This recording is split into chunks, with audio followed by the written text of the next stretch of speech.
I think that the Electoral Commission is always doing, Jack, where are you? I am here. When it comes to issues of voter registration.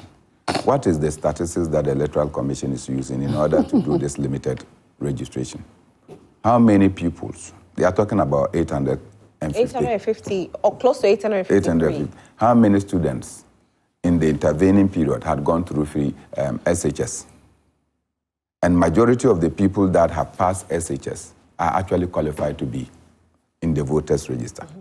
So have you checked the data of the population of people who have completed SHS in the past? Well, they gave figures. So if you take that alone, it will tell you that we are talking about in excess of 1 million people who are qualified to be on the voters register.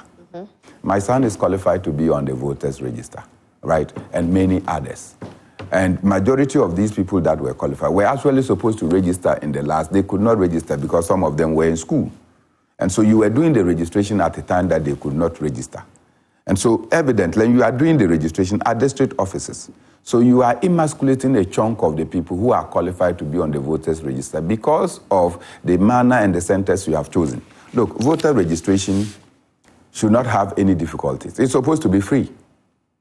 But to be able to get to the vote registration center, you realize that it is not free after all because the Electoral Commission, by its action, has established that you must move from wherever you are to go to the district capital. In some of the communities that I visited, I'm sure that my colleagues here who have been traversing the length and breadth of this country, to move from one center, one area, to a district capital, you need to change about 5 different cars. You need to change about 5 different cars. And you may not be lucky because by the time you get to the district office, it is almost time to close. Or the queue will be such that you will not be able to register. So in some of these district places, you don't have any place to sleep.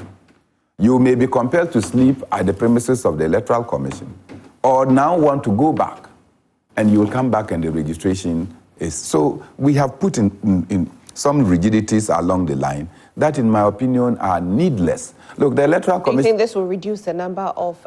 Certainly. Look, the Electoral Commission, and this is what I say, when you have Electoral Commission officials who sit in Accra and always driving in their air-conditioned cars, and they don't go around to appreciate the topography of this country and to know what people actually go to get into registration centers. This is how they will behave. What about the free SHS, Bernard? Do you think that it will have an impact on the voters? How? Because most of these persons... My son is said to have gone through free SHS. There are instances he has to sit at home for us to mobilize to support him to go to school. Oh, really? Oh, yes. Yes, majority of people know. Even if the checklist, right, that they bring, the ministry's checklist, go and take it. I am not the only person saying it. Kennedy Ajapong has spoken about the high cost of the free SHS. And I know one person, I'm sorry if CEO will not be happy. Patrick Apoya, for the first time, this free SHS came. His wife went and said, look, I will vote for President Akufo-Addo because for the first time, we are not going to pay fees. Along the line, the wife quickly said, what is this? Because the free SHS, the things that we thought we are not going to pay, we are actually paying more than double. As we speak, are you aware that some schools, they are asking students to bring bulbs, 3 bulbs each? 3 bulbs? 3 bulbs. Light bulbs. For what? Oh, yes, because the school cannot provide for bulbs. And so the students must contribute. And to contribute, they tell you how much it is, so you purchase for bulb. This is not GS saying it, but you have said there's free SHS. You are not supplying the schools with the needed material.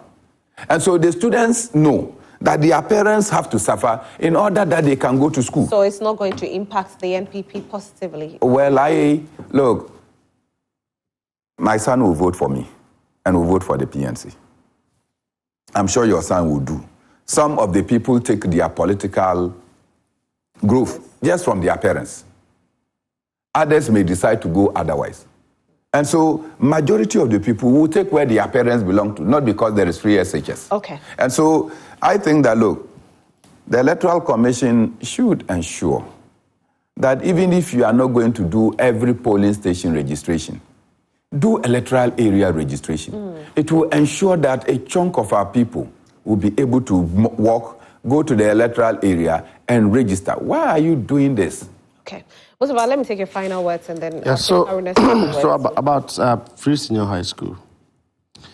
It's supposed to be a very good policy that will impact on the lives of deprived families, students, or potential students who have financial difficulties. It's supposed to be one nationalistic-driven, social-centered, life-changing policy by government. Unfortunately, the problem is that they do not have the brains to implement it well. They are not implementing it well. It's not impacting on the people as it ought to be. Look, Bernard, my senior brother's son, lives with me. Anytime he comes back from school, even I am afraid of the number of days or months he has to sit home because school is closed or he's on vacation. The contact hour between teacher and student is not there. Teachers are less motivated. As we speak, textbooks that teachers are supposed to use to teach these students is not there. The new curriculum is not there. They are talking about giving students laptops. You see, you know what sexual predators are? What's that? They target innocent girls, go in there and destroy their lives. NPP as a party and President Akufo-Addo's government are political predators who are doing everything to target the younger generation for the purposes of winning a vote. Nothing more, nothing less. So you vote today and regret tomorrow. So let us try and distribute iPads to free senior high students so that they can vote for us. Let us try and give some of them scholarship so that they can vote for us. But the standard of upbringing, training of these young people from school, they have the effect themselves. They are not fed well. Go and check buffer stock, how much they owe suppliers. They haven't been able to pay.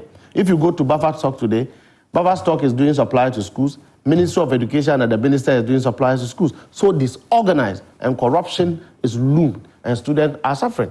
The quality of balanced dieting of our children in school will affect them 5-10 years after they leave free senior high school. So looking at these projected figures, do you think that the NDC will get most of them to vote for them? It is not about the NDC getting most of the people to vote for them. Each and every Ghanaian, accounts will say,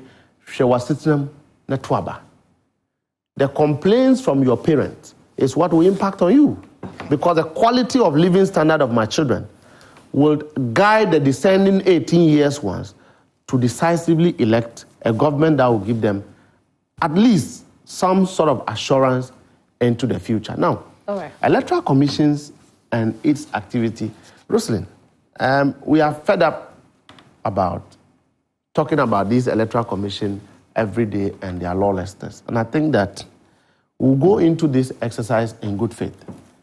That the Electoral Commission itself cannot imagine the number of Ghanaians who will come and register.